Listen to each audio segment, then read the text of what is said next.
So let's talk about cryptocurrencies. Cryptocurrencies, which were once the top favorites of millennials, have remained highly muted in the last 1 year or so. After a phenomenal run during the COVID-19 pandemic, cryptos faced a long winter thanks to tightening government policies and legislations. However, cryptocurrencies like Bitcoin had a good start to the year with prices regaining momentum. But what's next for cryptos?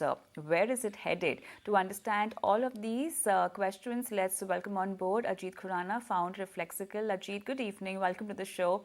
So, what's hot and what's happening in the crypto space?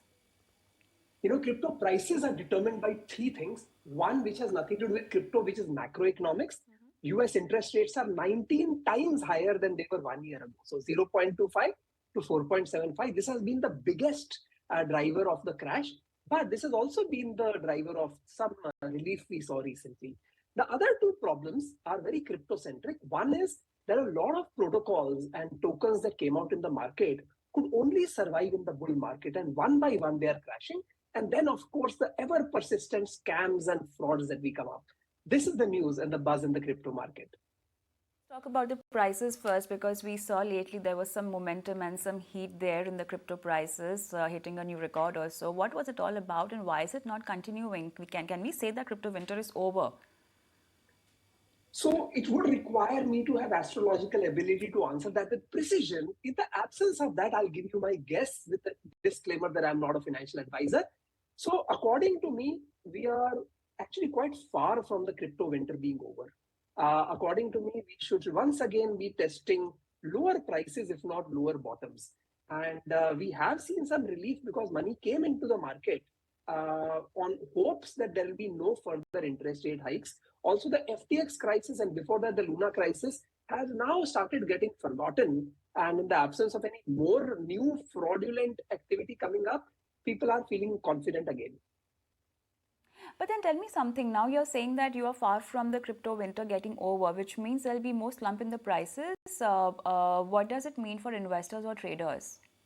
So unlike with the stock market, which has such a long track record, in crypto, we have had only 4 bull markets so far, right? So we don't have too much of a track record. Okay. What we have seen is that in all cases, when the bear market ended, it was preceded by much more than 1 year of sideways movement of prices. In the previous bear market, the sideways movement was around the $10,000 mark. This time it is around the $20,000 mark. So even if we are looking at new players coming in, or we are looking at money coming into the market, there are lots of people just waiting to sell at even slightly improved prices. So I think that prices going up is very unlikely in the near future, or substantially up.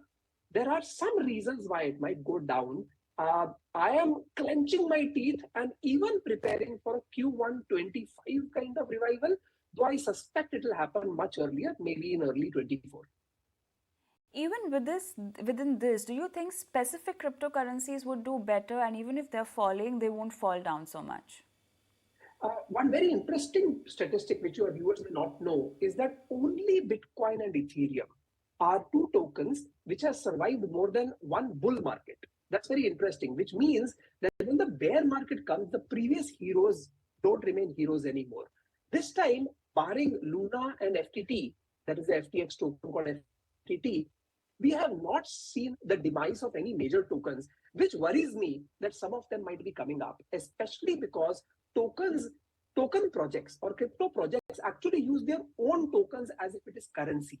And when the value of these tokens and currencies go down, their ability to buy and perform operations go down. So currently they are only firing people, they're only laying off. We have not seen worse action than that. That is my worry, that if some of that happens, prices could go down further. Sentiment, looking at the FTX fiasco, you think sentiments have improved now because there are certain amount of findings and people are also keeping a track of this entire matter and the development. How are the sentiments looking? If you're looking at a global level, roughly 1% of the people who participate in all asset markets, real estate, forex, equity, mutual funds, etc., only 1% of them, or around 1.5%, participate in crypto markets. The fact is that the sentiment of this 1% is very different than the sentiment of the remaining 99% who have not yet come in. The remaining 99% still remain skeptical. They are not even sure that Bitcoin won't go down to zero, for instance. But that is not the sentiment of people within the crypto markets. They are trying to be selective, look for companies that may have some more survival. Some are going for the major tokens, which is Bitcoin and Ethereum. I think that sentiment amongst crypto investors is pretty decent presently. Non-crypto investors are staying away. So are you accumulating now at this current moment, looking at the prices? So I have been buying. So I always have buy orders at various prices, and I base them on percentage, not on amounts. So I have bought all the way down to 15,700 on Bitcoin, and I have my highest purchase has been around the 21,500 mark, which was on the way down, not on the way up, which is very important. So at present, I fear that all my buy orders, which are much lower than present prices, may not get fulfilled. Let's talk about the crypto ban, which has reportedly hit a roadblock as the nation stopped short of going for an outright ban. I'm talking about the G20 discussion that happened. Where do you think after this, the global understanding of cryptocurrency and India understanding of in terms of regulation also is heading towards now?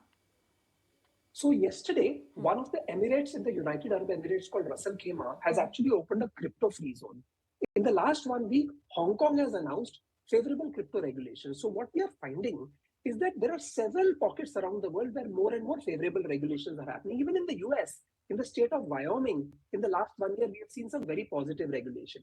On the India front, while they may not officially agree to it, I always sense that there's a difference of opinion between the Reserve Bank of India and the Finance Ministry. Even in G20, the Finance Minister continued her repeated mention that she would work with international collaboration, while the Reserve Bank of India governor actually talked about the fact that we should consider a ban. Since the next discussion in G20 is only in October, I think it is fair to say that we have a little break and a respite of at least the next 10 months before this topic of ban comes up again. You're the IMF director, the managing director, also showed his interest in regulating crypto rather than having an outright ban. Do you think that's the right approach, and it's high time that India also consider the same lines? So let us consider two scenarios. One, eventually the whole world will ban crypto, in which case India will look like a visionary. I think the world is headed in the opposite direction, and that is of regulation. If that happens, given India's tech talent, given India's English-speaking population and young population, I fear we are going to miss the bus. I fear that like we have done in the internet, e-commerce and social media, where we had to play catch up, and by the way, we caught up pretty well. I think even here we are going to be condemned to do that. So I would require some visionary thinking from the central bank and finance ministry, recognize the direction in which the winds are blowing globally, and align India to maximize its benefit from that. So over here, there is this one end of regulation that we are discussing, and initially you mentioned cryptocurrency scams. Now, these are also making headlines, and a serious amount of scams and frauds are being reported. What's the latest in it, and is this a global thing that we are seeing? Regrettably, yes, and scams arise for three reasons. One is people come up with fraudulent activity, as in they literally are fly-by-night operators. If regulations come in, this should reduce. The second one is technological failure, such as the one we saw in Luna. Now, in this situation, I think that we are just too early. Pretty much like when debit cards came, you used to hear debit cards being hacked all the time. Despite more debit cards today, we are seeing that less. I think that is the industry phase that we are going up. And the third one is that today, the people who are in the crypto industry, and I'm talking of the likes of exchanges as well as other startups, they are focused fundamentally on customer acquisition and not customer education. As a result, the customers today, even the ones who are making profits, are actually doing it by ignorance. And as a result, when the audience is ignorant, there will be people who will prey upon that ignorance. Do you also think the onus to a certain extent lies with the policy makers also to give a clarity so that things can be, fast-paced over here? If you look at India versus the rest of the world, we have distinguished. So in India, the conservative financial investor is largely staying away from crypto markets. The people who invest in mutual funds, the people who have been investing in stock market for decades, most of them have not touched crypto. It is the people who are in the 18 to 32 years of range which account for 85% of crypto investors. Now, these people are investing despite hearing once every 2 or 3 months from RBI that there should be a ban. So that means these people are the wild risk takers. So if policy came in, we bring in a new breed of larger, relatively more conservative investors.